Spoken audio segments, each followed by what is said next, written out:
In the information war, there are subversive acts and missile strikes on the psyche. Right now, reputable Western publications are attempting to create a false picture of events for our leaders. This is merely a cover for new equipment deliveries, and more importantly, it's a cover for preparing a second strike, which will include heavy equipment and F-16s.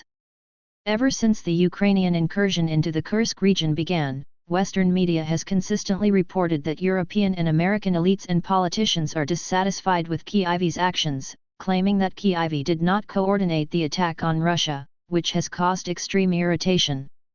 More often than not, the press reports that the Ukrainian Armed Forces, UAF, have no strength to continue the offensive in the Kursk region, that Ukrainian soldiers have suffered heavy losses, and that they too are dissatisfied with their politicians. What's most troubling is that in Russia, this blatant nonsense is being taken seriously. People are watching, reading, quoting it, taking it at face value, and drawing significant conclusions about the current situation. They are even trying to plan based on these publications. The information front of a modern military conflict is just as real as the physical front, with trenches and fortifications. The information war involves attacks, flanking maneuvers, diversions, cover operations, and missile strikes on the psyche. There are also the use of saboteurs, spies, or sleeper agents in the enemy's country.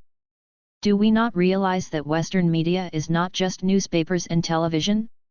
Do we understand that these are battalions, brigades, and regiments of the information war? Or do we, out of Soviet habit, believe that if something is written there, then that's how it is?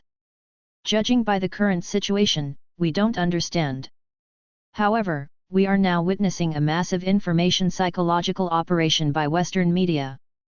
This operation has several goals: to convince Moscow that the West, NATO, politicians, intelligence, had nothing to do with the attack on the Kursk region, to convince Moscow that Kyiv will not receive new aid packages, and to convince Moscow of the weakness of the UAF, who attacked the Kursk region and now don't know what to do next. Reality, however, completely contradicts these publications.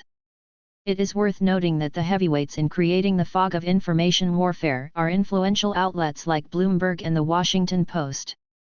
Western analysts have a good understanding of the psychology of certain Russian leaders, who still have the habit of believing that Western media always and unconditionally reflect the opinions of their elites, without understanding the role of media in the information war. Strangely enough, after the collapse of Sovietology, the West's understanding of Russia as a whole has deteriorated, but their understanding of the psychology of a certain segment of Russian society remains sharp. Right now, reputable Western publications are simply trying to create a false narrative for those very leaders of ours.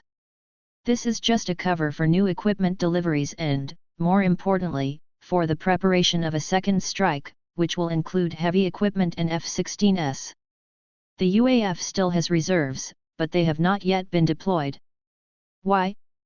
Where are they? Can anyone seriously believe that Ukraine will be dragged into negotiations after the US elections, or that the West is ready to talk to Russia? It sounds fucked up and ridiculous. We need to stop behaving like someone who is always trying to beat a con artist, believing that the ball must be somewhere. Yes, it's natural to want to believe in the good and not the bad. And when you're 5 years old and watching cartoons, that's normal.